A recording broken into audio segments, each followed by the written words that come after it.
はい、こんにちは。ひろしです。今回はですね、ホンダのスクーター、ディオですね、AF62 型の修理の模様をお届けいたします。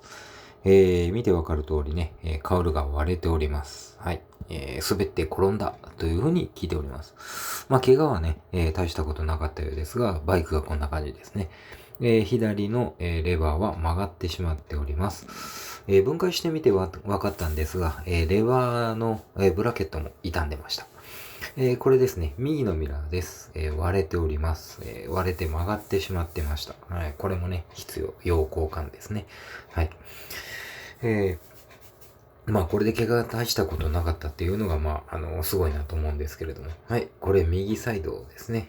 サイドのカウル、前から後ろにかけてね、ゴリンゴリンにね、擦過傷というか削った跡があります。で、右側のね、シート下割れてますね。はい。前も割れてましたし、こうやって後ろも割れてました。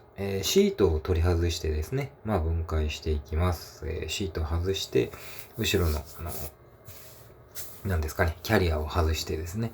で、フットステップのところ、外してですね。で、両サイドのカウルをがっぱりぶらしていきますね。これヘッドライトの下側の取り付けネジです。割れてましたので、これは後でプラリペアで補修ですね。こんな感じでカウルすべて取り外し終わりました。前と後ろですね。はい。もう、裸になってしまうとね、スクーターの原型がない感じですが。これ先ほどの、ヘッドライト下のブラケット部分のネジです。プラリペアで補修ですね。で、左の、ブレーキレバーのブラケット。これも修理しないといけないです。こちらはハーネスですね。ブレーキレバーブラケットを取り外すので忘れないように画像を撮っておきました。